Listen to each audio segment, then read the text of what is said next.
a Muslim, just a regular, hardworking, family man Muslim walks by and says, hi, and then the person might be, oh God, are you gonna chop off my head? That's the irrational shit. Like it's like, it doesn't mean that all Muslims or that Muslims in general are now out to get you. It's a select few of absolute disgusting, perverted pigs that are out to get you. It's not Muslims in general. The odds that I will be attacked by a fundamental Islamist for doing so is very low. I agree. And I also think that there's many reasons to decline to do that sort of thing, but fear of violent retribution is not a good reason if it's something you believe.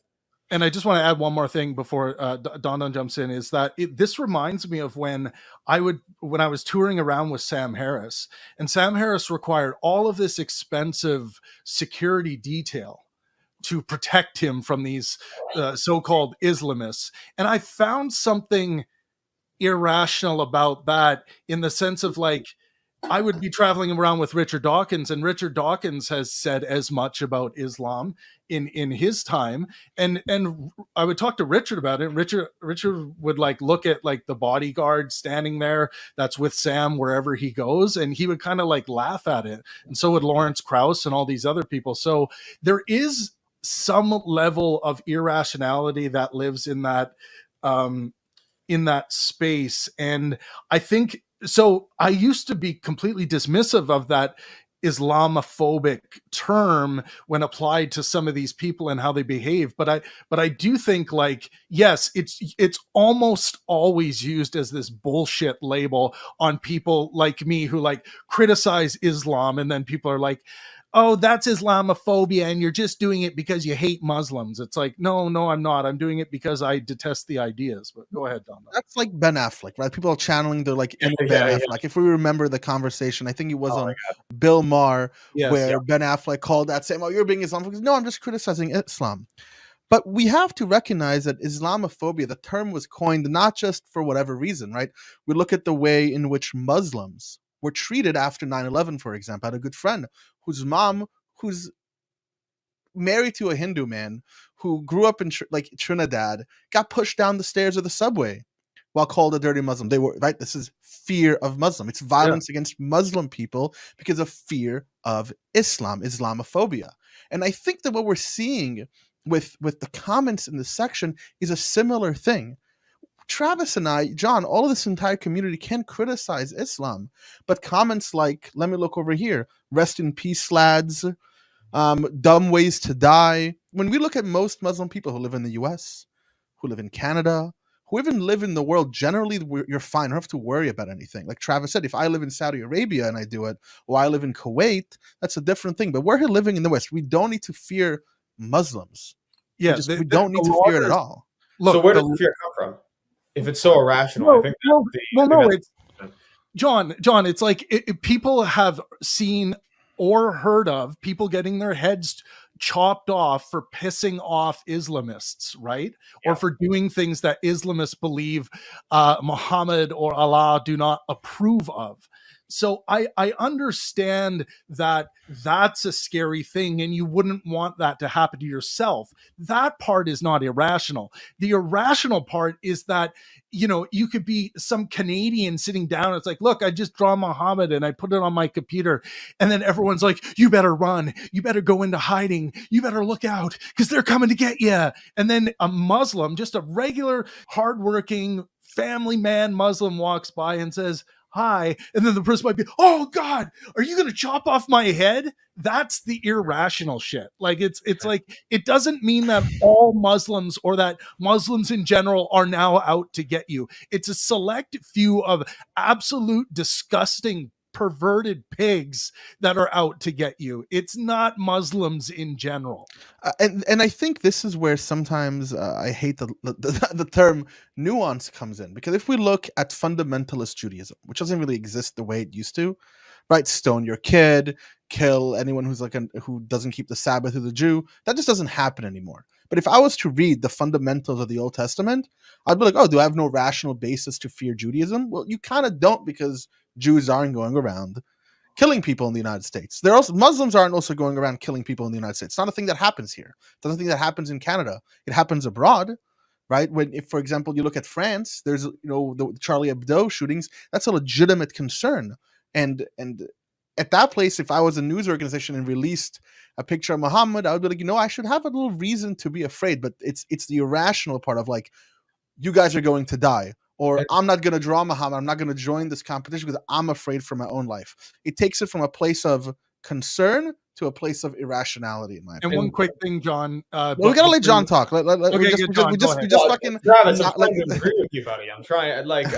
So I think you pointed out something interesting when you were talking earlier. Is that while people like you or people like Sam Harris will be called Islamophobic, often by the people in the comment sections who are so afraid of retribution, in reality, as you pointed out, those people who conflate all Muslims to be fundamentalists, who are so irrationally afraid, are actually being more technically Islamophobic than any of the people who get hit with the label. It's an interesting, ironic twist there that I wanted to tease out for the audience. It's totally ironic. Like, we're doing this contest and then you get all these comments of people like, oh, they need to run away. They need to get that. No, it's like, I would be fine going to a mosque here in Vancouver. I've no fear of that. Now, look, to the other side, let's also talk about the other thing where in the past, in these Draw Muhammad contests people have organized and done, there have been actual imams that speak to people who are radicals out there that have put a price or a fatwa or whatever it's called on the heads of the organizer. Now, at that point, that would be a legitimate security concern, right? And legitimate security concern does not mean become an irrational shithead. It just means let's talk to a security company and look at the best steps forward. I want to talk about a remarkable phenomenon that is going on in Asia and Africa, namely the large-scale conversion of Muslims to Christianity. There was a complaint by a guy on Al Jazeera who said that by his count, 6 million Muslims are converting to Christianity each year. Christians have been saying two things. Number one, God is eternal. Eternal meaning not living forever, on and on and on. Eternal in the sense of outside of time. And this concept of eternity, which seemed, from a scientific point of view, incoherent, now makes complete sense. If God is outside the universe, he's outside of time. Far from being unable to escape God, there is a very real contingent of non-believers, and I would count myself among their number, who are unable by any means to discover him, who seek and do not find, who knock and receive, as it were, no answer. I think it would be great if God existed. I really do. I would absolutely love to escape death. I would relish being the recipient of unconditional love. Less selfishly, I would love to be able to worship that which deserves to be worshipped. I just don't think it's true. Now, try as I might, look where I can, I find no response, no hint, nothing.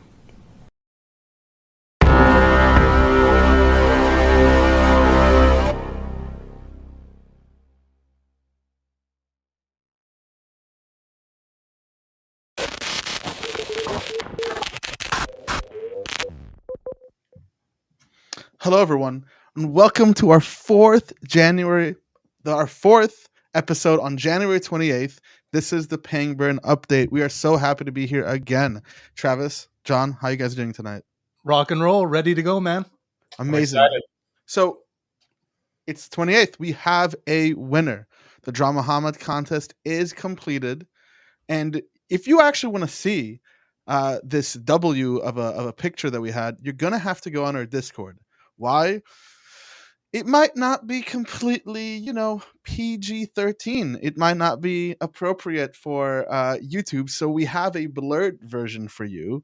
And there's a few reasons why we ended up choosing this specific picture. Travis, what was the thing that made you like this picture? Why did you think this was worthy of a winning? Well, I think it encapsulated the absolute brutality and horror that Muhammad, as depicted in the Quran, has inflicted upon the world through this story and belief system.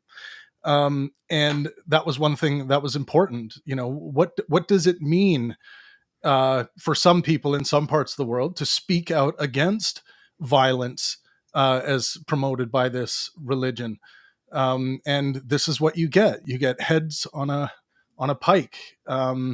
You get violence, brutal beheadings, and that's what's depicted in this art. And I think it's important for people to understand that. And and I don't know how much it speaks to what we have to deal with in the West with regard to this, but I think this is the most important issue, the legitimate threat to people's lives who live in places where speaking out against the so-called prophet is illegal, and apostasy, the penalty for apostasy being death. John? Yeah, I mean, one of the reasons why it spoke to me was just the kind of the level of skill involved. I am not an artistic person in any way. I mean, I will echo what Travis said, but those, as he said, heads on pike are not random people. They're very specific people, and I think the ability to use those kinds of likenesses and to use I think AI was used in this, although I don't know. I wouldn't be surprised if it was. I think the skill involved was far and away the most impressive thing I saw. And so that was kind of my reason, at least that would be unique from Travis's. I echo what you said. I mean, a thing that struck me the first time I watched is that the heads of specific terrorist organizations are on that pike. Mm-hmm. It almost like, to me, the picture spoke also about the dangers in which the censorship around Muhammad and the ability to talk about your religion within the Muslim world is hurting itself. Because it's interesting that Muhammad is beheading the heads of those leaders. It wasn't that he was just in that picture, which is going to be on Discord. Click in the description, join us. That's where you're going to see all the pictures. We're going to post up all the submissions. It was the pictures of terrorist Muslim leaders around the world, and that kind of shows how dangerous this is to the Muslim community at large. It's this continuing behavior of censoring themselves. They're unable to emancipate themselves from their dictators or whatever it is because of the lack of free speech within their societies. That's what makes democracy so great. 100%. So the winner is James B. We're going to email you. If you're watching it, congratulations. If you're not, well, everyone else, I'm sorry. But we do have that's $500, by the way. Yeah, $500 for James. Come on, everyone. If you're not, like, if you put forth the effort to make this and you're not going to see if you won $1,000, I don't really. Yeah, of course. Who wouldn't? But we also have still another show, another contest. This is the win $500 for your best comment. There's a YouTube video on Travis's channel. It should be in the description. It's a Sam Harris compilation with Jordan Peterson. And basically, we're just looking for the most helpful comment. Write a good, well thought out comment that represents helpfulness, represents challenging the ideas, maybe replying to other people's comments. Just go and talk with people. Don't just try to make a comment. Go have a conversation. And within that, we're going to see what is the best comment, the best point, the most well thought out way to talk with another human being, and that can also win you that $500. Looking for, guys, is good faith.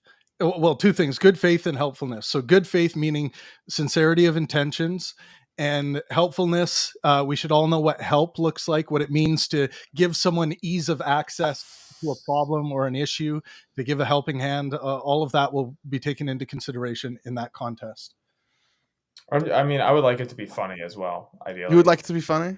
It'd be a fun bonus. There are some really funny comments. Even if you guys don't enter a comment into the contest, do have a read of the comment section. It's very interesting. It is funny. It is good. Okay, so as always, the Pangburn, we have a video to react to. A little bit of home before we get to that. Make sure you drop, like, subscribe. Travis always gets mad at me that I don't do that enough. He always cuts me off and does it instead. But the most popular clip of the week is "What the hell is Germany doing?" with Douglas Murray. He's just been absolutely popping on the Discord. Why do you think that is, Travis? Well, I mean, he's being called the defender of the West, the defender of the Enlightenment. There are a lot of people out there that feel like these basic Enlightenment values are being threatened. And, so things as basic as like the idea of being able to share ideas, and that, the idea of fallibilism and the way that you're going to get to better ideas is through the dialectic, through conversation, being free to be able to do that. And a lot of people for quite some time now have felt like freedom of speech and freedom of expression has been under threat. And Douglas has, for a long time, been speaking out against one of the well, I would say the most dangerous ideology currently on the planet, and that is Islam. And a lot of people really appreciate him. In a lot of ways, the same reason that people appreciate Sam Harris, because Sam Harris has taken that upon his shoulders as well throughout his career. So that's true. And look, I personally find this admirable. People should be speaking out against violent ideologies, and they should not, again, for the record, confuse that with like thinking that they should punish Muslim people for this. This is part of the war of ideas. This is what we need to be doing. And like I said, I responded to a Douglas Murray clip earlier today. It's important for us to be able to find high levels of patience for ideas that we detest. Yeah, I saw you post that. That was a good video. I actually liked the way you did it, where you spoke at the end about it. It was really nice. Cool. Thank you. Good. But I think a big part of it, before we watch the video, I gotta say my 2 cents in, and John, of course, you can anytime you want, is that I feel like just after October 7th, a lot of people who are progressive leaning kind of were like, whoa, how can we talk about this as liberation? How can we talk about it as all these things? Hamas is a terrorist organization after all. And then they watch clips with Douglas Murray on it, on the BBC, on CNN. They end up going to Piers, and all of a sudden he's pulling this audience that was never really politically engaged into the forefront, because I think that he's highlighting a hypocrisy that the left hasn't seen for a long time. I mean, I like what you said, Trav, about how people see him as a defender of the West, of Western civilization. And I would count myself among that number. I think that's part of what is popular. And to your point, Don, after October 7th, after the reaction we see out of a lot of progressives, a lot of people started to feel like, whoa, actually, there are a lot of people who don't like the West, who think it's fundamentally evil, who don't like some of its fundamental values. So somebody like Douglas Murray... go ahead, keep going, John. It's very valuable. Yeah, I agree. So let's watch this clip. It's 1 minute and a couple of seconds, and we'll continue the conversation. At the beginning of January of this year, the government in Germany has enacted a new law, which it's actually not entirely clear what it can do, but everyone already knows what it can do from social media, Facebook, and so on. It's parts of the German government, including the intelligence services, working in conjunction with unnamed media companies to restrict the debate of the general public on these matters. Mm-hmm. Now, I just put it out there. Lots of Germans fuming about something they think of as being very unfair. What is the best way to make that blow up? Almost certainly to try to put a lid on it, dampen it down. A German publisher said to me recently, the public now here read our papers in the same way that people used to in Eastern Europe. They read between the lines. They read that yesterday a person did something to another person in a place.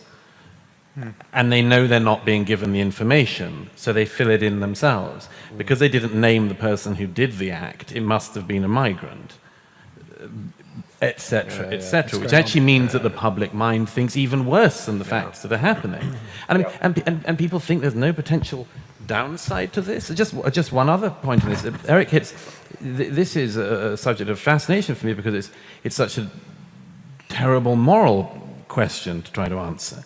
I like Eric. I don't have much tolerance for people telling me about the greatness of German culture and the importance of reinvigorating it and so on and so forth, because our ears start to jangle with rhymes and echoes. But at the same time, it's not possible, as Eric points out, it's not possible for a culture to live in permanent guilt with no form of redemption ever.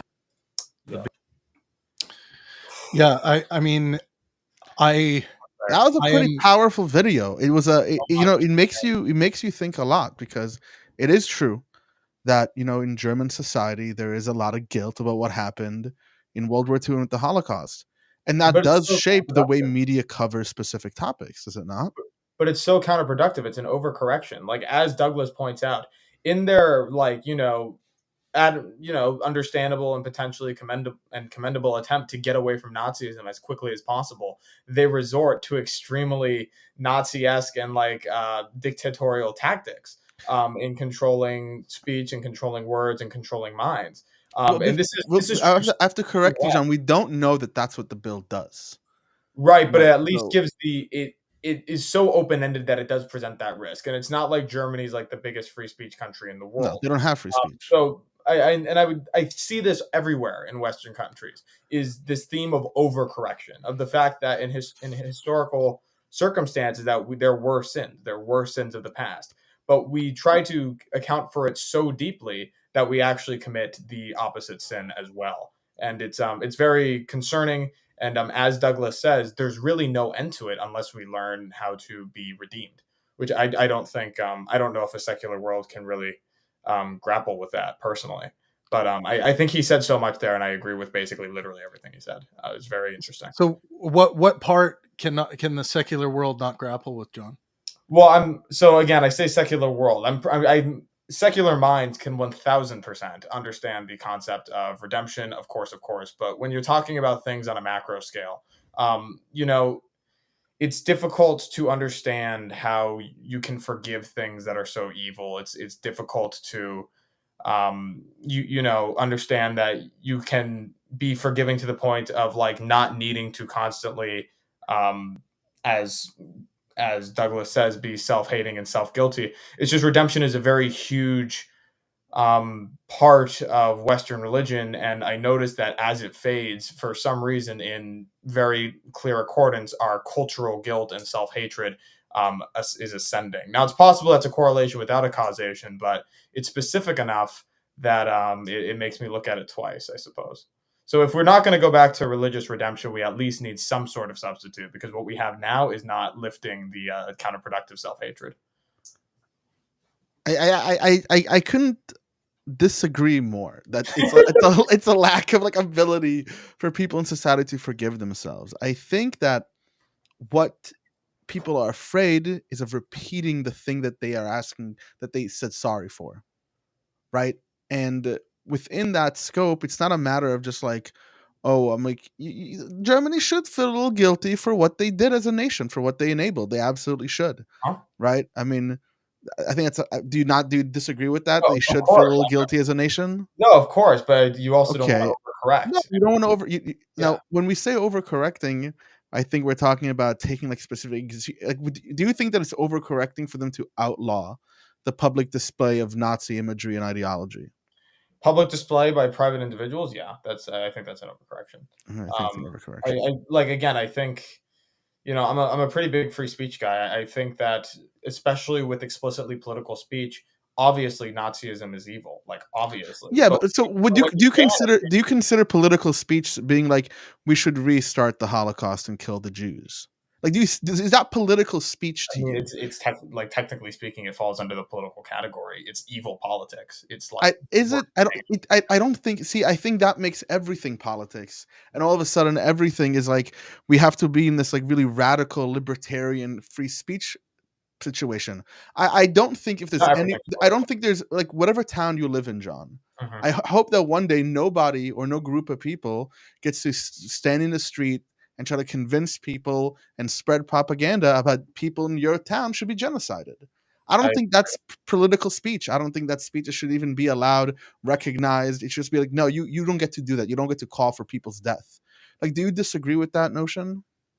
Do I disagree that it's not, I agree that it's not good and I don't want it to happen. I would be amenable to the idea that local governments could potentially have harsher speech restrictions than the country level. But as every high free speech supporting person will tell you, and this was me, although in your defense, Don, you are convincing, and I've been wavering on this issue a little bit. But the standard line is, if you shut it down and censor it with the government, you're not making it go away. All you're doing is hiding it from the light. You're making them more resentful, you're making them more conspiratorial, and then the proper resistance to bad ideas, which is good ideas when it comes to political speech anyway. And by the way, there is stuff that's not political speech that I don't think should be public, like pornography.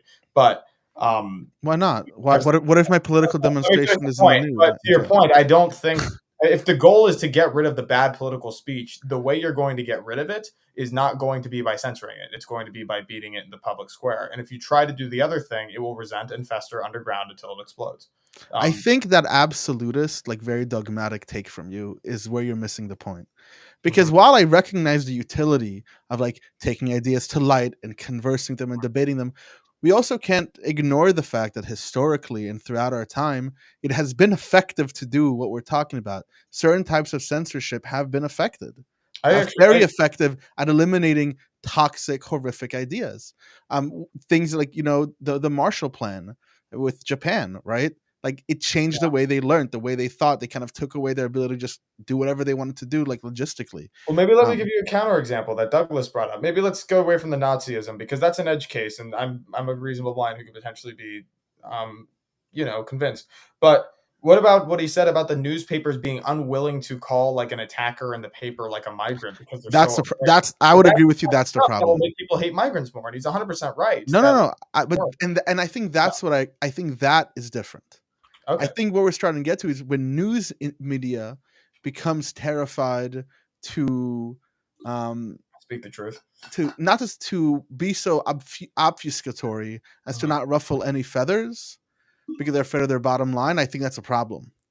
Yeah. And I think most forms of censorship in America, that's how they go about. It's much less direct. It's much more free market forms of censorship. I actually agree with you, funnily enough. But I will say that begs a question. Maybe Travis can help. Actually, Travis might be a more free speech absolutist than I am. So I kind of want to. I mean, the question is, where's the line, right? Where's the line between the newspaper being unable? Like, where's the line? Because if there might not be a line. Power gets to arbitrarily decide where the line is. And that's but it's not democratic processes are not arbitrary, in my opinion. Mm-hmm. So long as they're within the bounds of the Constitution, they're democratic, they're not arbitrary. I saw a poll today that 1/5 of Americans would be likely to vote for whoever Taylor Swift endorses. That does not massively increase my my confidence in democracy. Yeah, but I kind of tend to side Socrates and Aristotle on this one. I'm a little bit skeptical, although it is the best thing we have so far. But John, that's just your competing values against the Taylor Swift fan. I'm not a more relevant. Why are your values better? Because obviously, that's why. There because you go. Obviously, a pop star's opinion in a vacuum is not a good reason. Depends on the pop star. It does not. It does not. No. But if you it does. If you cast, no. I would say even if it's like Kid Rock or something, even if it's Kid Rock, the mere fact that he endorsed somebody shouldn't be a good enough reason for anybody. You should look into why they endorsed them and and this is why we must fund education to the moon. Most important thing. Let's just take like billions of dollars from whatever we need and just pump it into school so kids grow up and have the ability to skeptically inquire about their surroundings and learn to have conversations with people and be exposed to different cultures and religions so they can start to understand the world. I want all of those results. John, I'm not convinced that pouring money into a failing public school system is the best way to get there, but that's a tactical and empirical question. That is something John, later. All I'm trying to point out is the fallacy of all politicians are not criminals, right? Probably not. No, probably not. Hey, isn't the first maxim you can't be certain anything? Well, I'm not. I didn't ask you to be certain. I'm just speaking to what you might know. But So in that same, there might be some pop stars out there that are more informed than you think, right? If they're going to endorse somebody. It's true. Because I think it's easy to look at someone like Taylor Swift and be like, oh, she's just singing and just going with whoever has the most flower power. But if you sat down and had a conversation with Taylor Swift, all I'm saying is she might surprise you. No, I'm not saying I dislike Taylor. For the record, I am a Swiftie. For the record, I feel like she is the last bulwark against. John, you look like you're a Swiftie. You can't both be a Swiftie and look like the unbelievably vulgar stuff that we see in pop culture now. So if anything, I am Taylor Swift's number one right-wing fan. However, I will say that the fact that a random celebrity endorsed a candidate and that's all the information you need to vote, and that's true for 1/5 of the American population. I agree with John. Anybody who's sane, comfortable. I agree with John. I know it's one poll. it's one poll. It doesn't matter, John. If that's the case, if that poll is a representation of reality, I agree with you. I mean, if you're out there choosing who you're going to vote for president because you watch a streamer and that streamer is telling you who you should vote for president for. And yes, I know you're in the audience. You guys watch stream from stream. You jump from streamer to streamer. I'm the only exception. You should listen to me. But everybody else, it's But guys, let's not be fooled that just because you get into politics and you get informed, it doesn't mean that you're going to agree with those values that come with that information. So Taylor Swift might have a better take on many political issues than Donald Trump. It's theoretically possible, yes. I think that's very probable. I think that's probable. Is it not? Is it not probable? Right? I don't know Taylor Swift's political ideology. I have no idea. Let's say from a social services perspective, who do you think would score higher on social services as value them higher, Taylor Swift or Donald Trump? I don't know what you. Wait, you mean who thinks social services is more important? Sure. Yeah. Yeah, you're talking to an American, Travis. He'll just say defund it. I have no idea. John is just be like, defund it. I don't want it to be funded. No, it does need restructuring, though. If we do nothing, it's going to go broke in like 20 years. But I don't know. It's possible Taylor Swift has opinions better than Donald Trump's. That's very possible. It depends on That's all I'm pointing out, because I see people do this with like the label of CEO, right? They'd be like, oh, that person's a rich CEO. They're obviously evil. And do you know how common that belief is? Like, people are just like, all CEOs are evil. No, they're not. Yeah. They're just not. If you exist in that sphere where you kind of have that intuitive, like, oh, fuck the rich, you are doing that thing. You're the brainwashy. Just know that. Or if you drain the swamp, you're the brainwashy. But about brainwashing, hold on a second. We first need a word from our sponsors. Oh, okay. Sponsor time. All right, folks, Trav here. I have produced legendary conversations all around the globe: Canada, US, United Kingdom, Australia. And after a long night of discussions, I want to sit down and catch up on some cool intellectual content. But now that I'm in a new country, Netflix says, oh, I'm sorry, this content is no longer available. Enter Private Internet Access VPN, my intellectual companion. Private Internet Access VPN service is not just about unlocking Netflix or Disney Plus content. It's about unlocking a whole new world of intellectual exploration. Click connect, and suddenly you have access to a conversation from the other side of the globe that you never even knew existed. This sponsorship with Private Internet Access VPN is about all of us in this community. It is going to allow us to produce more legendary events that will last for years to come. With over 30 million downloads and a no logs policy that has been proven in a court of law, your intellectual property remains yours.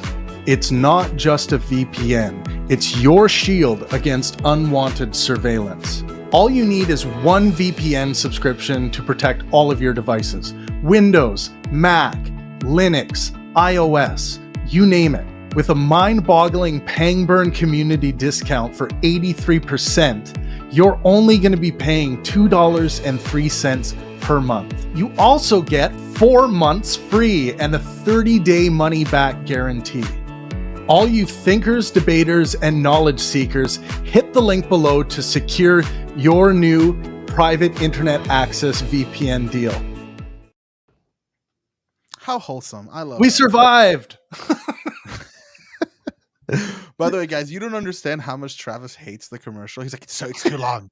It's too long, guys. It's too long. Every time before the show, in the middle, he's like, all right, it just keeps going on forever. Yeah. So I bought that work anyway. I love it. Does it even work? Who knows? Yeah. But what did you want to say, John, after I cut from brainwashing to the commercial? I don't think that wanting to, let's say, trim the unofficial fourth branch of government is the same level of brainwashing of blindly following whatever your favorite celebrity says. I don't think that that's exactly the same thing. There are drain the swamp people who don't think about it. Like, that's true. But like, it's also very true that through Chevron deference, like, the unelected bureaucracy has way more power than they should. Okay, and what the hell is drain the swamp supposed to mean exactly? Again, it depends on the person. The way I interpret it and steelman it is essentially, we have a very large bureaucracy of unelected people that has grown, again, because of a bad Supreme Court decision called Chevron deference, or rather a lack of Supreme Court decision, and it should go away because these people are entrenched for years and years and are really the people with the power and yet are unaccountable. That's so what you have a problem with term limits, not bureaucracy.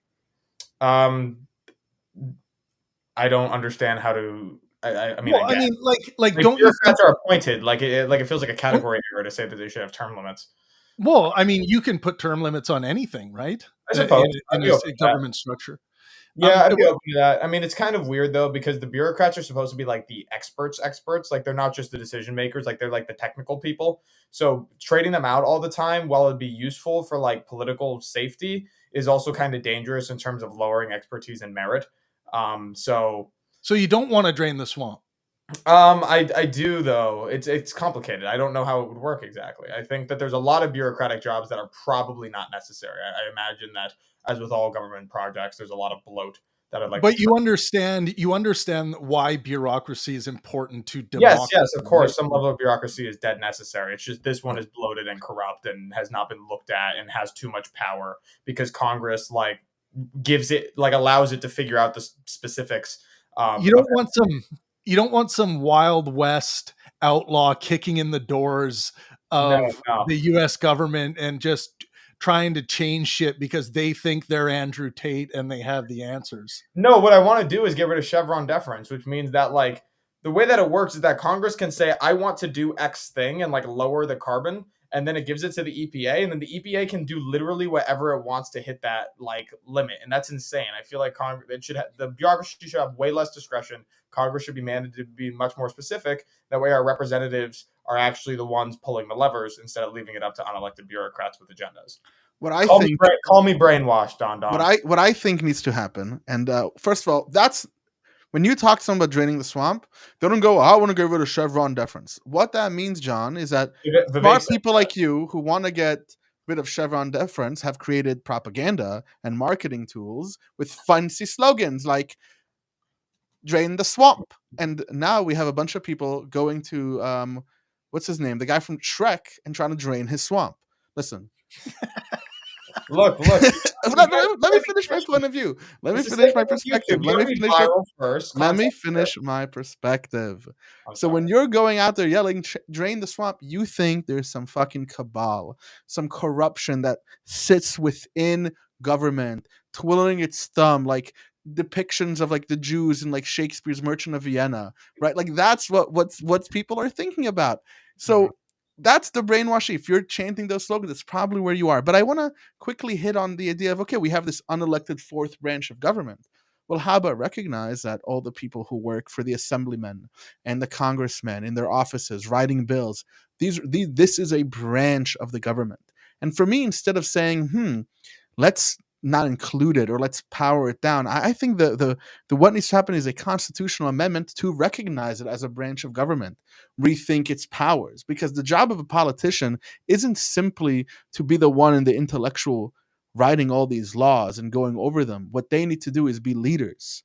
They need to be people who can form coalitions, who could hold on to staff and run offices, productive offices that work for the people that they represent. So we just have to make sure that fourth branch of government is recognized, in my opinion. That's all I think we have to do. Really? You think Congress should be able to say, I want carbon to go down this much in the atmosphere. Unelected bureaucrats, do whatever you want. Use any power that Congress has to make that happen. You think that's okay? That the Congress doesn't have people who are unelected bureaucrats have that much discretion? Really? Those people don't. First of all, they have to report. They can't just. You say they can do whatever they want. No, they can't decide. Hey guys, we're gonna go and murder all the people in the middle of the country who own beef farms to lower the carbon footprint. They can't do whatever they want. So stop saying they can do whatever they want. They can't literally do whatever they want, right, John? Everybody, look up the Supreme Court case. That it was recently decided. It was like a couple of years ago. It was somebody versus EPA. Look into the type of licensure and the discretion that they were operating, and then get back to me and decide. Oh, okay, discretion. Maybe they should be. Maybe it should be more open. Maybe but there needs to be a recognition that this fourth branch of government is necessary for our governments. Yeah, it just needs to be fixed. I don't think so. We're not draining any swamp, and that's the point. Back to square one. We're not draining any swamp. There's no Shrek. There's no donkey. Or a lake. Come on, a swamp. Make it a well-ordered, well-defined lake instead of a big, gooey, overbearing swamp. That's okay. what but Don, isn't there some trimming to be done in this bureaucratic trimming, soup? I don't know if there needs to be trimming, right? For me, it's almost like saying, we have this yard, and we're thinking about it like the government is like grass growing that we have to trim once in a while. That's a narrative. When we say it needs to be trimming, what do we mean by trimming? Are we meaning on cutting and eliminating Social Security? No, I don't think we have to cut and eliminate Social Security. But if by trimming we are talking about restructuring specific government programs, then let's say restructuring specific government programs, because that's a heck of a lot different than defund the police, which should have never been called defund the police. It should have just been called restructure and refund the police. But it's exactly that language, which is the brainwashing element. But Don, what about this? What about this idea of repopulating the swamp with a more equal racial representation? Sure, I don't really care about that. That's irrelevant to me. Okay. Some people do care. That's the big. I know some people do care. There's not enough blacks here. I just want the best people for the job. Really, I just based opinion. Especially when they're flying airplanes. But that's a separate news story. But to your point, Travis, and this is something that people have to understand. Like, I know that like the slogans are annoying. I agree, they're imprecise and almost a little bit dangerous. But it's exactly the same as YouTube. It's like you got to be clickbaity. You got to have the thumbnail. You got to have the thing that everybody can rah and repeat, and the content is under it. But if you aren't viral, if you don't know how to do propaganda, then the content has no prayer of getting out, and that creates risks. I know it does. But it also seems kind of inevitable. So I'm not the biggest hater on the drain the swamp rhetoric, because like I like that the vague idea is out there at least, as opposed to having no idea out there at all. Because there's no version of this where I get to have a dissertation be catchy. You have to only have clickbait. Sorry, that's how it works. Well, Donna, we have a hot second topic today. We do have a hot second topic. We actually do. I can't wait. Well, first of all, we also have to mention that Cenk is not on the show. We totally forgot to mention that Cenk is not here today. Yeah. We totally forgot to mention. Cenk canceled on us last minute. I think he's a little afraid of Travis. People are generally very terrified of Travis. He's not a really affable guy. I don't know why. Huh? He's such a friendly guy. I don't know why. Such a friendly guy. No, he couldn't make it. Like, he can't hurt you. Like, come on. No, Cenk but John, I will say something about that. Is that the thing is I can't be canceled. It's true. So people who have overcome this like thing where no one can come along and cancel them, it just can't happen. YouTube took the channel's monetization away for 1.5 years. I remember. They lost. We got our monetization back. We can't be canceled here, and that does seem dangerous to some people. I'm not saying that's why Cenk had to reschedule to next week, but I'm saying that someone who refuses or cannot be canceled can dare to be absolutely honest. And I'm not saying that's why he canceled. I don't know why he canceled. He just had to cancel, but will be with us next week. So make sure to like, subscribe, ring that bell notification so you'll know next week when we're live, and you can watch Cenk do Cenk, I guess. Big respect for him coming on as well. Jokes aside. It is respect. It is respect. No, look, I'll say this about Cenk, Uger.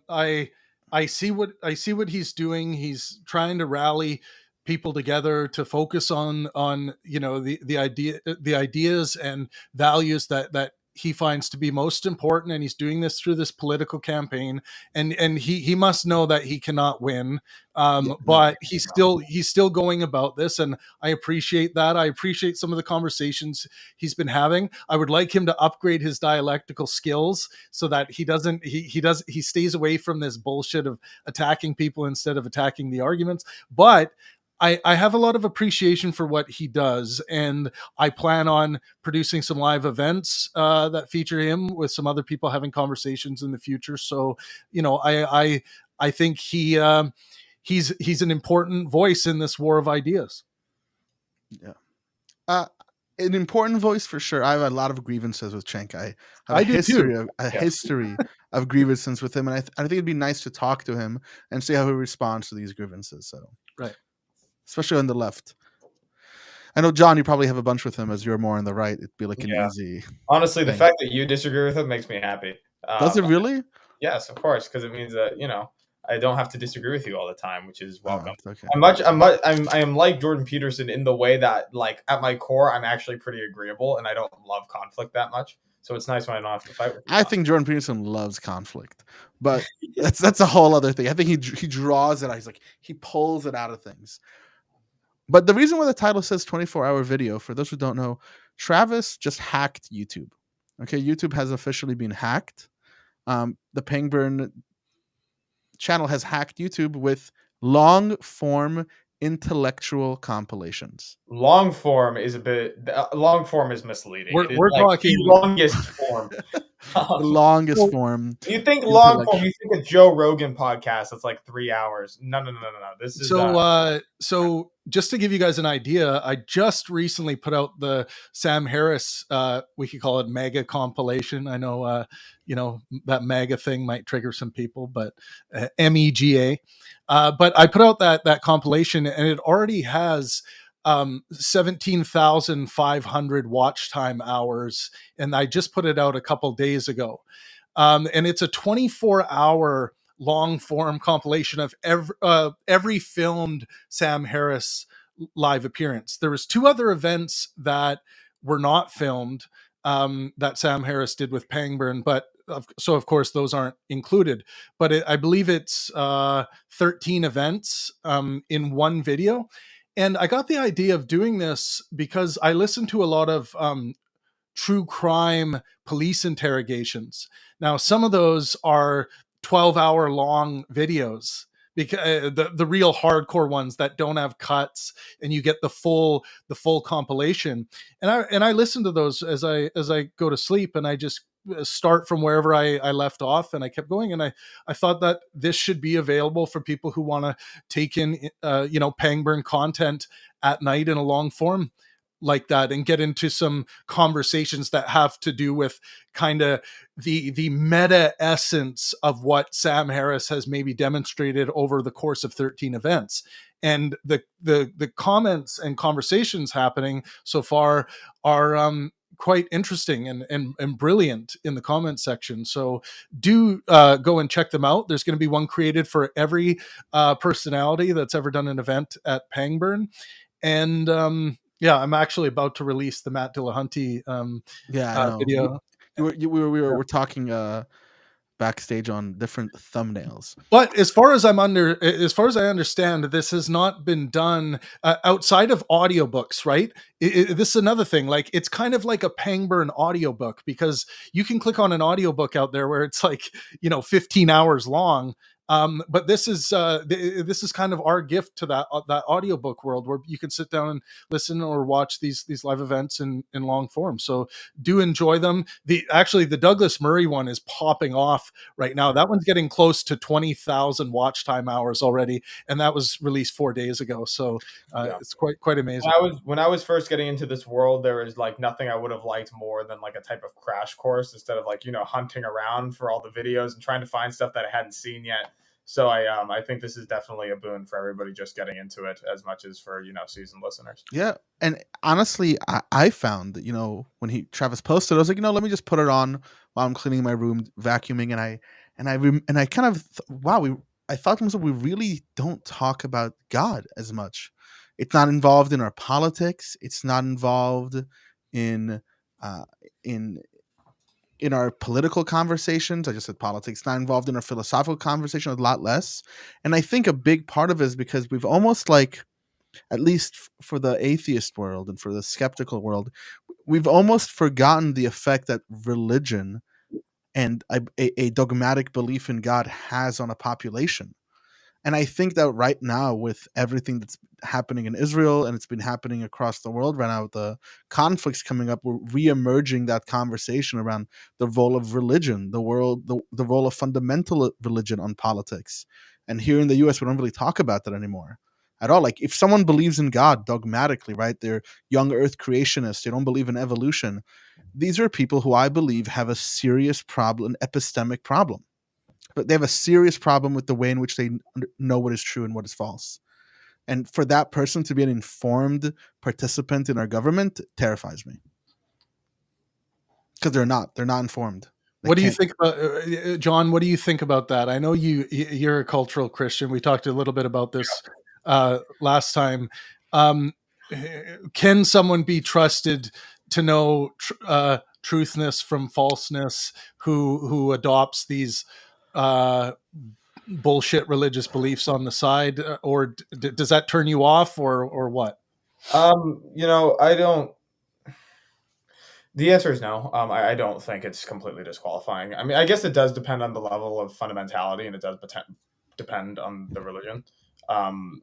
So I would say that you could construct a straw man of a religious person that's so fundamentalist that it would change my answer. But for most people, most religious people I've ever met, the fact that they, believe in God as a matter of faith, or believe in that sort of thing, is in no way disqualifying. I mean, in many ways, I think it makes people a little bit more morally predictable, which is something that I like personally. What do you think of the term when you hear people saying, with God on our side, when people believe that God is on their side? I mean, I don't believe in the existence of gods anyway, but when I hear someone say that, I always think to myself, I'm like, well, how do they know that, right? But then I answer it to myself, because their epistemological standard of truth is that of a traditional standard, where they're looking to their tradition to get the truthness of these claims. Yeah, that's basically right. I mean, they say that when somebody says God's on their side, it just means that they believe that they're right. And it means that they believe that they're right, not in like the, radical subjectivist way, like the moral subjectivist way that a lot of people in today's era tend to. They mean like, no, we are doing the right thing, and therefore the forces of the universe, bend in our favor because we are acting well. That's basically what they mean. It's just an article of faith. That it's a article of faith in almost every religion that I'm aware of that's worth speaking of, that you will be rewarded for doing the right thing. And that if you do the right thing, even if it seems scary, even if in a utilitarian sense, it comes off as a bad move, if you do the right thing, then the world will lay itself out to you. Seek ye first the kingdom of God, and all these things will be delivered unto you. I think that you dodged Travis's question entirely. That's exactly what they mean. Because when someone says God is on their side, they're not just saying, "Oh, what I'm doing is right." They're saying, "What I'm doing is right, and therefore it will succeed."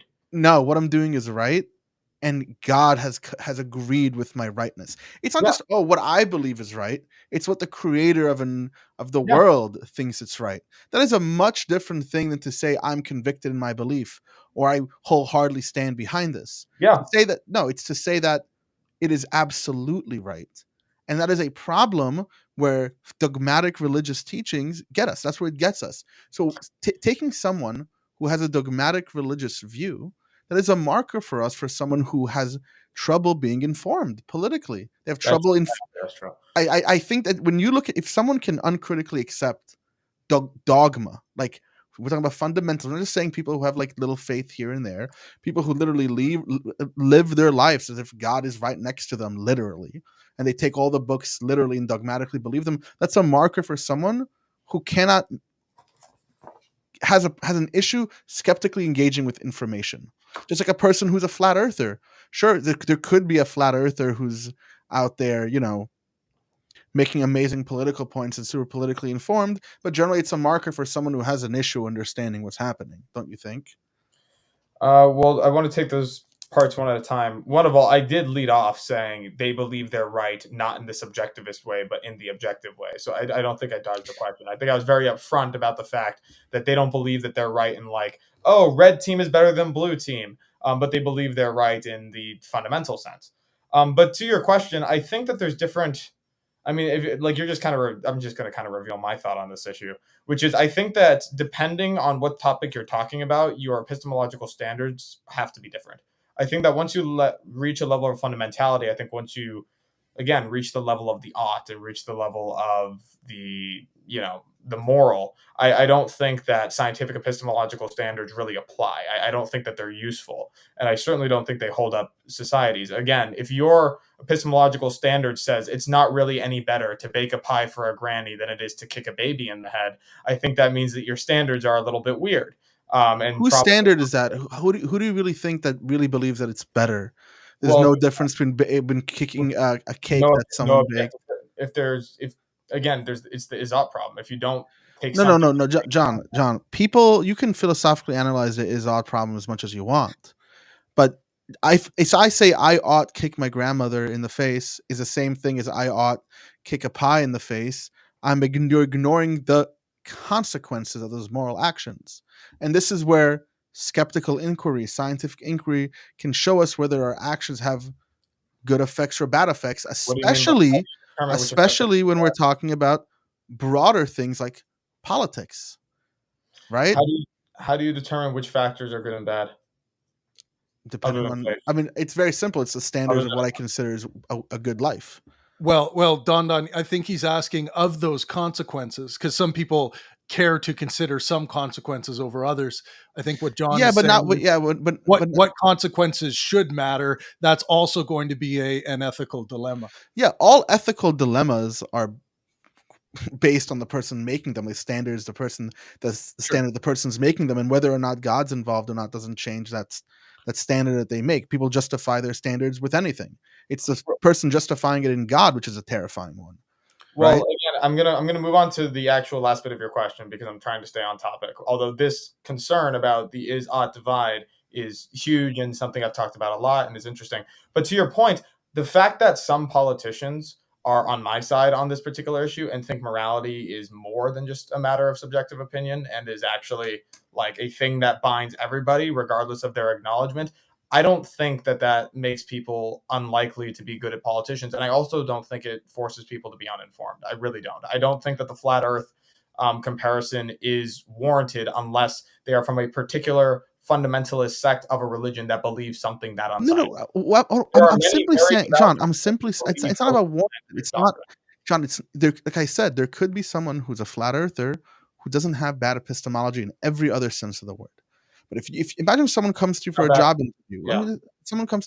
interview, and they're like, I believe in a flat earth. I believe the earth was created 6,000 years ago. What does that indicate about them? That's an indication of what? Well, again, I say if you give me that example, I would actually tend to agree with you.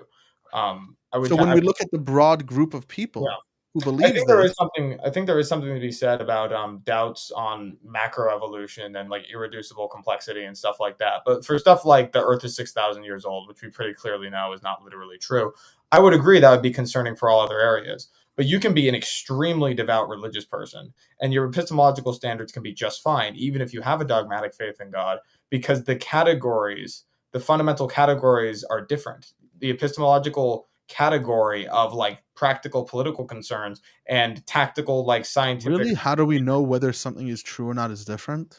Yes. Okay. What are the steps? What are the steps that a person should take to know whether or not, I don't know, what we can talk about next? Border control is useful or not? Yeah. What steps do you get? Let's do a lightning round on this too. No, what steps do you take? What are the epistemological steps? For me, they're very simple: self-inquiry, research, reading on the topic, expert opinion, scientific consensus, looking at research. It's the same thing. Yeah, that's the same steps you take. How is that any different than about God?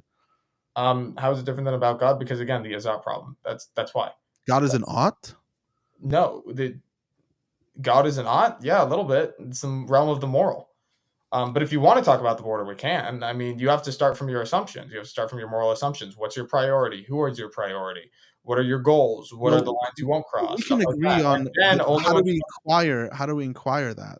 Yeah, that's the second order thing, right? There's one category of what should I aim for? What should I avoid? What are my goals? What are my hard moral lines? And then once you assume your environment, then you use scientific epistemology in order to create the optimal tactics to navigate. But what would you do as a person researching this? Whether you have your own oughts, I can't go ahead and change your oughts right now. Mm-hmm. I can just present information to you. Yeah. Or to myself if I'm doing research, and that means going, researching, being skeptical, looking at scientific consensus, looking at the different models, it's the same way in which you've developed what is true or false. And when people get to conclusions like the world was created 6,000 years ago, dogmatic fundamentalism, the earth is flat, dogmatic fundamentalism, aliens built the pyramids, right? Any of those, that tells me something about the way a person goes about navigating the world, and that I makes me and it's an indication. I don't think that carries over into other domains. Yeah, I agree, because that's a point where the dogmatic fundamentalism travels outside of the category where scientific inquiry doesn't really apply and into the category where it does. Like you said, like empirically verifiable things like how old is the world? What is the shape of the world? Those types of things, when religion is applied, I think that is a misuse of religion. I think that's religion going outside of its proper role and going outside of what it is good and useful for. I think it's fundamentally a misunderstanding of religion, ultimately. I don't actually like using the term religion to apply to it because it feels like a category error in the way I think about these things. So I totally agree with you on those specific examples. There's no disagreement here. And there's no disagreement. And John, do you believe in the existence of a God? I think so. Okay. This is like on my personal, like, again, this is highly personal. This is something I've been thinking about for a long time. I couldn't give you a certain answer. Because again, I spend too much time with all of you guys. So believe me, I have some healthy skepticism. But I think I'm getting to the point where I think I do.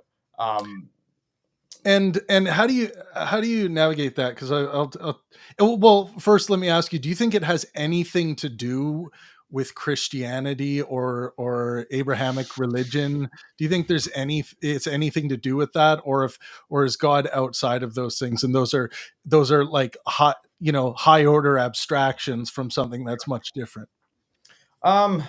Look, I'm new to this. I'm a bad theologian, but if you want to like spitball, I think it does have something to do with those religions in particular. Although I imagine every religion is, one particular view of God, and just like kind of different sides. Like again, the elephant, blind men feeling up the elephant.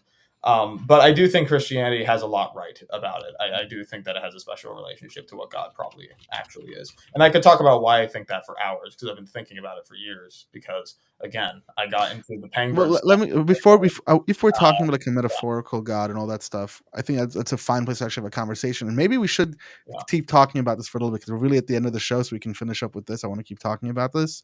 Mm-hmm. But let me put it: do you believe, whatever God you believe in, do you believe this guy literally gave Moses rocks on a mountain?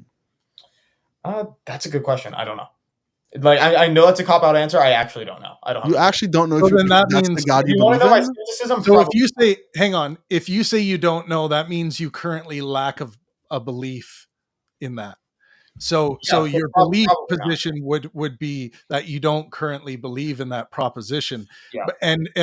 But I want to point that out, because that's often something people get asked these questions about what they believe, and they will revert to a knowledge response. So they'll respond epistemologically as opposed to just responding to the to how they feel about the proposition. But yeah, that's that's interesting. You're not necessarily convinced on that, and that would be a big problem to many Christians. Yeah, it certainly would. And again, that's why I'm new, and I don't consider myself strictly a Christian yet, because I don't know if I'm worthy of it. I think a lot of the early books of the Bible can be read in a metaphorical sense, metaphorically, and still be within religious orthodoxy.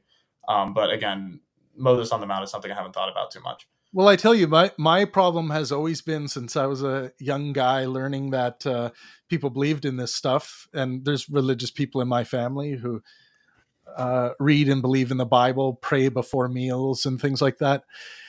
I always saw this text, and I realized that it was almost certainly the text was written down by people, and then I learned that who these people supposedly were, Paul and some other influences, and then that these people claimed or were claimed to be divinely inspired. And my question always was, how do you come to believe? How do you start feeling that this is that this warrants belief? I'm someone, and I find that I'm kind of a rare case, because most people have believed in God at some point in their life, believed in the existence of a God. I've never gotten there, and I just could never understand how this text could lead someone there. Travis, To be honest with you, I'm exactly the same way. I was raised religious, but I would be lying if I said I ever had like a truly religious conviction. I'm at the point now where I'm in a weird place for like people coming to religion where my head is a little bit more convinced than my heart at this moment. I don't know how you just come to feel that. I mean, Catholic doctrine is essentially that grace is a supernatural virtue and you can't cultivate it and you have to wait for God to like pour faith into you. So, you know, that hasn't happened yet. So I agree. I feel the same way you do. I've had very similar instincts and feelings. You know what I love about being Jewish? I can be an atheist and still be Jewish. It's so easy. It's just I can just do both things, and I don't have to believe in fucking Moses you're on the God's mountain. chosen person anyway. Huh? You're God's chosen person anyway. I don't have to. I don't believe there is a God. I think it's all a fucking stupid myth. Stupid. Hold on. Yeah, I think it's generally a stupid myth. Stupid. Well, I have to support Don on that a bit. Like, there's a lot of stupid going around in the Bible and the Quran, and in the Torah, and you know, like there's a lot of stupid to be had. But John, if I had to kind of like, I think John, you're very Petersonian in that there's a lot of wisdom to be abstracted from these psychological models that are presenting themselves to us in these texts. It's not so damn easy, you know. That's a really good impression. I'm impressed. Well, I've been working on it. I've done it for Jordan before, by the way. I'm very sympathetic to the Petersonian God, and I'll explain why. Because I don't think he's talking about God. I think he's talking about something completely else, and I'm cool with it. I'm cool with his philosophy so long as he doesn't just bring in the fucking suitcase with the cross on it. Jesus suitcase outside. Leave that cross. That's what I'm very sympathetic. I like, you know, I studied a lot of Tanya, and a lot of Jewish texts are very spiritual, very metaphoric, and I still employ their teachings when I do philosophy. I still take them into account when I do morality and when I think about the law and I think about society. They still matter a lot. But it's the stupid myths part that I'm like, nah, that's fine. There was no man in the sky. There was no literally person on a donkey, and then the donkey didn't see the angel, or right. All of these ridiculous things that are just nonsense. For example, like I don't have to believe Moana is a real thing to look at the movie and be like, wow, pretty nice lesson in it. I can drop that myth away and just be like an adult and just think about things. But still have my Judaism because that's the texts that are fundamental to my upbringing. Can I bring back the "it's not so damn easy" Peterson line? I feel like that applies. It's not so damn easy. It's pretty easy for me. I want to talk about this forever. I have so much to say, but I also don't want to abuse the time limit. I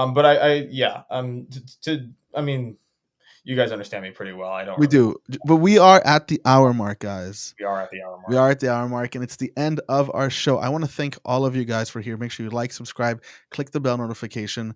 Remember, this is every Sunday, 5 o'clock Pacific times, 8 p.m. Eastern time. Next week, we're going to have Chank on. And make sure you get those Dinesh D'Souza, Alex O'Connor, okay? Tickets. That's going to be a crazy event. More giveaways coming too. More giveaways coming as well. And as always, guys, have a great night and stay thinking. Yeah. Thanks, everyone.